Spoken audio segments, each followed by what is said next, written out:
Dan saudara, polisi kembali melakukan olah tempat kejadian perkara untuk mencari sejumlah bukti dalam penyelidikan kasus tewasnya diplomat muda Kementerian Luar Negeri. Dalam olah TKP lanjutan ini, polisi melakukan proses identifikasi terhadap sejumlah barang milik korban di kamar indekosnya. Selain memeriksa sidik jari dan CCTV, polisi juga masih menunggu hasil otopsi untuk mengetahui penyebab kematian korban. Kita akan lihat hasil otopsi, ya. Kemudian kita akan lihat juga medical record beliau korban, ya kan. Kemudian kita akan cek juga ahli forensik terkait ke beliau dan di dalam sendiri, kan gitu. Akan satukan, akan kita padukan dengan hasil otopsi. Apakah obat-obat ini minum atau gimana, kan gitu kan. Siapanya udah ketahuan belum Pak? Belum, masih kan barusan masih diproses ini. Saudara, penyebab kematian diplomat muda Kemlu di kamar indekosnya masih dalam penyelidikan polisi. Lantas apakah ada keterlibatan pihak lain dalam peristiwa ini? Kita bahas bersama Meta Bagus, kakak ipar dari diplomat Kemlu Arya Daru Pangayunan, dan juga sudah bergabung kriminolog dari Universitas Indonesia Hanifah Hasna. Selamat malam Mbak Meta dan Mas Meta dan Mbak Hanifah. Selamat malam Mas Selamat Adi. malam Pak Adi, selamat salam kenal. Baik, Mas Meta, saya tanya dari cerita-cerita almarhum kepada istri yang juga saudara dari Mas Meta juga ya. Ini meskipun pintu terkunci dari dalam, ada nggak tanda-tanda kekerasan fisik ataukah pada saat keluarga menerima kabar, apakah masih mungkin ada keterlibatan pihak ketiga dalam peristiwa tewasnya almarhum ini? Baik Mas Radi, kalau kami melihat dari dari sejauh kami mengenal korban, kami itu tidak ada pikiran negatif mengenai apapun ya. Oke. Sorry, dengan almarhum, kami tidak ada pikiran negatif mengenai apapun. Jadi ya terang kami tidak bisa berkomentar lebih lanjut, selain kami cukup shock ya, sangat shock bahkan lebih tepatnya dengan adanya peristiwa ini. Oke. Gitu. Oke. Ada juga kah komunikasi ataupun informasi yang disampaikan kepada pihak keluarga, indikator forensik yang memang menurut pihak berwajib atau polisi perlu diperiksa untuk menyingkirkan hipotesis bahwa ini adalah peristiwa, mohon maaf, pembunuhan begitu misalnya? Sampai sejauh ini kami menghormati proses hukum yang sedang berjalan Mas Radi. Perihal itu mungkin kan sudah ada pihak berwenang yang lebih bisa menjelaskan dengan baik. Begitu Mas. Oke. Nah ini kalau saya dengar juga ceritanya bahwa almarhum ini memiliki riwayat kesehatan tertentu begitu ya, seperti gangguan asam lambung, kolesterol. Tapi di luar itu apakah ada masalah psikologis yang menyangkut almarhum pada saat sebelum ditemukan meninggal dunia? Tidak ada sama sekali. Tidak ada sama sekali. Saya kenal dengan almarhum itu sudah dari SD, Mas. Sepanjang saya kenal dengan almarhum dari SD, saya belum pernah sekalipun ketemu almarhum marah, Mas. Pembawaannya ceria, supel, mudah sekali bergaul dengan orang, menyenangkan, Pak. Kurang lebih begitu, Mas. Oke. Artinya dengan profil almarhum seperti itu dan kejadian ini, keluarga mohon maaf juga menerima dengan apa yang saat ini sudah sementara ini disimpulkan oleh pihak berwajib, ataukah ada kecurigaan lain? Kembali lagi kami menghormati proses hukum hanya menunggu yang dulu ya, jalan. Oke, menunggu dulu. Oke, kalau gitu saya ke Mbak Hanifah. Kalau melihat profil korban atau profil almarhum yang sudah dipaparkan tadi oleh Mas Meta, Anda punya analisis sementara bahwa peristiwa ini arahnya kemana kira-kira? Kalau saya melihat dari temuan bahwa pintu itu terkunci dan tidak ada tanda-tanda kekerasan fisik, apakah mungkin ada keterlibatan pihak ketiga gitu ya? Sebetulnya sangat mungkin, karena dalam kriminologi modern ketiadaan luka fisik dan ruangan yang terkunci dari dalam itu tidak otomatis menyingkirkan keterlibatan pihak ketiga. Banyak sekali pelaku kejahatan itu yang canggih banget menggunakan metode-metode yang meninggalkan kekerasan terbuka ya. Sehingga layaklah kita itu menganggap bahwa ini ada kemungkinan rekayasa gitu ya. Karena Oke. mereka biasanya menggunakan teknik pengalihan, racun, atau obat penenang, atau bahkan staging. Staging itu adalah rekayasa ketika terjadi pembunuhan, gitu ya. Jadi bisa jadi ini staging bunuh diri pasca pembunuhan, gitu. Jadi korban maaf mungkin sudah dilakukan kekerasan sampai kehilangan nyawa, baru dibuat skenario seolah-olah dia mengalami bunuh diri gitu ya. Oke. Nah, kamar terkunci ini bisa juga dibuat sedemikian dengan trik tertentu gitu ya, termasuk alat-alat yang menarik kunci dari luar setelah ditutup. Artinya, meski terlihat seperti bunuh diri atau kematian alami, jadi tidak menutup kemungkinan terhadap kemungkinan rekayasa tadi itu. Oke. Ini kan almarhum ini ditemukan meninggal dunia, sebenarnya kondisinya dalam tanda kutip tidak wajar begitu ya, karena Iya. apa namanya, ada lakban yang menutupi wajah begitu kalau ceritanya dari pihak berwajib. Nah, ini saya juga ingin melihat hipotesis Anda, apa analisis Anda yang terjadi yang dialami oleh almarhum ini, apakah normal atau tidak? Saya akan tanyakan itu nanti setelah jeda di Sapa Indonesia Malam. Tetaplah bersama kami. Kita kembali membahas penyebab kematian diplomat muda Kemlu di kamar indekosnya bersama dari kakak ipar dari almarhum, ada Mas Meta Bagus dan juga ada kriminolog Hanifah Hasna. Saya tadi ke Mbak Hanifah bertanya seperti ini. Mbak Hanifah, kan kalau dipaparkan oleh pihak kepolisian begitu, dari polisi mengatakan bahwa pada saat ditemukan almarhum ini meninggal dalam keadaan tidak wajar lah, boleh dikatakan begitu ya, dengan kepala tertutup lakban begitu ya, bagian kepala tertutup lakban. Nah, dengan kondisi seperti ini, apakah Anda punya analisis bahwa korban ini meninggal dengan tidak wajar atau bagaimana? Atau ada analisis lain?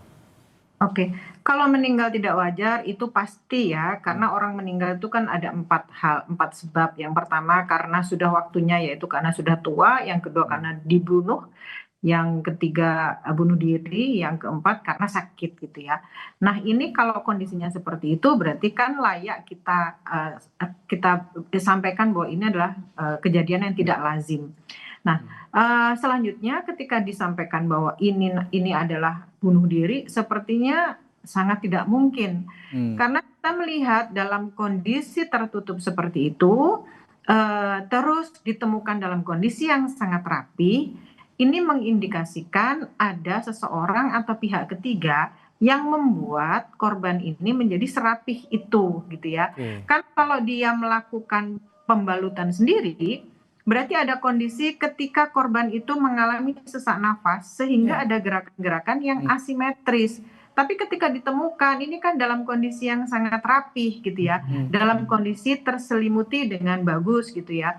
Berarti kan ada kemungkinan ini ada pihak ketiga yang melakukan kejahatan ini. Oke, saya kembali ke Mas Meta. Mas Meta, almarhum pernah cerita nggak bahwa dia ini kan aktif begitu ya, menangani isu-isu perlindungan WNI, dan konon almarhum ini juga pernah menjadi saksi dalam kasus TPPO begitu. Pernah cerita nggak soal itu, ada masalah dalam pekerjaannya melakukan tugas perlindungan WNI begitu? Selama saya kenal dengan almarhum itu, almarhum tidak menceritakan mengenai pekerjaannya, Mas. Yang dia ceritakan itu bagaimana excitement dia ketika dia sedang bertugas, fotografi, snorkeling, jalan-jalan dan lain sebagainya. Always happy things yang dia ceritakan, always. Most of the time lah, kira-kira begitu. Kalaupun tuh capek, hanya capek penerbangan jauh, ya capek-capek receh lah, Mas gitu. Tapi soal yang saya tanyakan tadi, soal dia menangani perlindungan WNI, nggak pernah cerita ya, hanya excitementnya dia aja pada saat menjalankan tugas di Kementerian Luar Negeri gitu ya? Ya, betul. Oke, nah kalau gitu Mbak Hanifah, mengingat korban ini adalah diplomat yang cukup vokal begitu ya dalam isu perlindungan WNI dan TPPO, human trafficking begitu ya. Apakah ada potensi motif terkait pekerjaannya ini nggak, Mbak Hanifah? Sebetulnya sih ada hal yang harus kita pertimbangkan ya. Yang pertama adalah posisi sosial korban, di mana kemungkinan almarhum ini memiliki akses ke informasi penting atau sensitif, gitu ya. terkait dengan pekerjaannya. Yang kedua, potensi tekanan struktural, baik dari dalam institusi maupun dari aktor eksternal yang kita nggak tahu ini siapa, gitu. Yang terakhir adalah resiko profesional dan psikologis, karena pekerjaan ini menangani perlindungan WNI, seringkali berhadapan dengan konflik, diplomasi krisis atau isu HAM, adalah kemungkinan ke arah ke sana. Tapi dari perspektif kriminologi sendiri, kita perlu menggali apakah korban sedang menghadapi beban psikologis yang tinggi atau psikososial yang tinggi, ataukah terlibat dalam situasi beresiko yang membuatnya menjadi target tekanan. Mengingat beliau atau almarhum itu orang yang sangat receh tadi itu, tidak pernah menyampaikan hal-hal yang berat gitu ya. Ada kemungkinan psikososial atau kondisi-kondisi psikologis dalam tekanan itu menjadi rahasia almarhum atau korban sendiri, disimpan secara pribadi.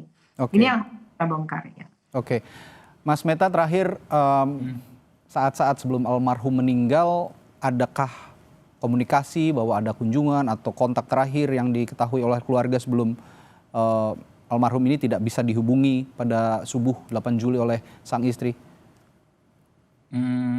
Kalau dengan saya pribadi, saya ketemu dengan almarhum itu malam minggu yang lalu. Kebetulan almarhum baru rutin lah kan pulang ke Jogja ketemu sama keluarganya. Nah, dia cerita bahwa harusnya incoming malam minggu ini mau ke Borobudur, ketemu sama main sama anak-anaknya dan lain sebagainya gitu. Setelah ketemu dengan almarhum di minggu lalu, dia itu hanya cerita mengenai persiapan dia penugasan, itu aja. Sama beberapa cerita mengenai foto, mobil, ya seperti tadi saya bilang lah, receh-receh menyenangkan gitu. Gitu. Cerita mengenai penugasan masih di dalam negeri atau ke luar negeri? Yang penugasan dia ke Finland kan, Mas? Oke, penugasan ke luar negeri. Itu yang diceritakan terakhir kali. Baik, terakhir saya juga ke Mbak Hanifah, kalau melihat kondisi seperti ini dengan polisi juga yang masih sepertinya agak bingung, dan bukti CCTV juga mengatakan sejauh ini itu tidak ada orang lain atau tidak ada orang asing yang memasuki kamar indekos almarhum ini. Ini kira-kira bisa cepat terungkap nggak kira-kira penyebab kematian almarhum ini apa begitu? Kira-kira bisa cepat terungkap nggak kalau melihat kondisi saat ini, Mbak Hanifah? Baik, kalau menurut saya sih polisi kita adalah polisi yang sudah sangat berpengalaman ya. Walaupun dengan modal sidik jari dan dengan CCTV yang ada mungkin bisa terungkap, apalagi melibatkan psikolog forensik atau dokter forensik yang bisa melihat sebetulnya ketika menemukan korban itu apakah ada zat-zat tertentu atau obat-obatan yang mungkin terhirup sehingga membuat kondisi korban itu menjadi lemah gitu ya. Nah, ini kan bisa dilihat oleh dokter forensik atau psikolog forensik. Lalu ketika kita punya modal sekarang sidik jari, katanya sidik jarinya itu ada di dalam lakban. Kita kan perlu melihat sidik jarinya itu apakah di luar atau di dalam juga gitu ya. Karena kalau ini dililit sendiri berarti dari awal lakban itu dililitkan semuanya ada sidik jari. Menghadap kemanakah sidik jari itu gitu ya. Lalu apakah ada sidik jari ganda di tempat yang lain? Karena pastinya semuanya juga terkontaminasi atau ada tertutup dengan sidik jari berbeda gitu ya. Lalu apakah si korban ini menyentuh lakban dalam situasi yang normal tadi itu? Apakah seperti disejajarkan sehingga membuat seolah-olah ini memang dipersiapkan. Tapi yang jelas kalau ini ada orang ketiga, yaitu ini ada rekayasa, berarti ini bukan pembunuhan yang sederhana. Ini sudah dipersiapkan dengan cara yang sebaik-baiknya sehingga menimbulkan tanda tanya yang besar masyarakat. Baik, semoga ada cepat titik terang ya apa atau teka-teki dari kematian almarhum ini. Dan sekali lagi saya atas nama Kompas TV mengucapkan turut berduka cita yang sedalam-dalamnya untuk keluarga Mas Meta, sampaikan juga untuk keluarga kami mengucapkan duka cita yang mendalam atas meninggalnya almarhum. Terima kasih Mas Meta dan juga Mbak Hanifah sudah berbagi pandangan dan berbagi ceritanya di Sapa Indonesia Malam. Sampai jumpa lagi, selamat malam.